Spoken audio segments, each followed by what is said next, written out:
So when you got back from Medina, then you started teaching first in Islamic school, is that right? Yeah, that's right. Yeah, Okay, I taught in an Islamic school when I first came back. That was my right. first job.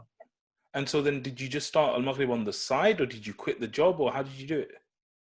So at the Islamic school, they were, like I said, I had really great mentors and people with big ideas, and they wanted me working on Islamic curriculum. So from the very, like, hey, he's from Medina University, let him work on Islamic curriculum. I wasn't producing too much Islamic curriculum stuff. And then after a couple of years, they said, you know what, we need Islamic teachers, so go kind of like a step down, step down and become a teacher. And then I was like, look, you know what, instead of me writing a curriculum for the students, let me write a curriculum for the teachers. Hmm. And that kind of led to, hey, if I'm going to teach the teachers so that all these teachers can teach it, then, you know what, then it developed into Islamic studies, then it developed into AlMaghrib Institute, that kind of attitude. Like, not a direct jump, but that was kind of like the line of thinking.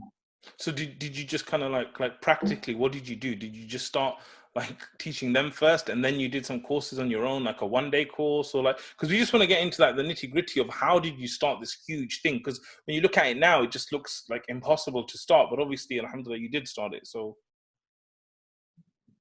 Okay, so it came from, I know I'm going back many years now, but it came from this. So I was teaching in Islamic school, and people would invite me on the weekends. There's a huge Islamic network of masajid and cities in the US, which is gigantic.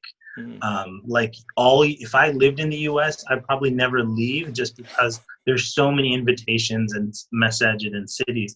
So I would prioritize the universities, and the university students. I really like to go and be with students and stuff like that, many of the universities across the US. And there would always be like, okay, what are you going to be talking about when you come? So I started to get annoyed that all these lectures were always, hey, male, female, gender relation type lectures.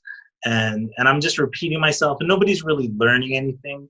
And then I started saying to myself, hey, you guys, instead of you telling me what my speeches are going to be, why don't I tell you what the speeches are going to be?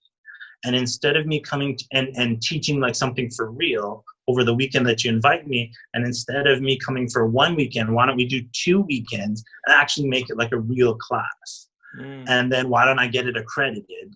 And why don't we, and so, like I said, these are pieces of the puzzle that came together to make AlMaghrib Institute. Amazing, alhamdulillah.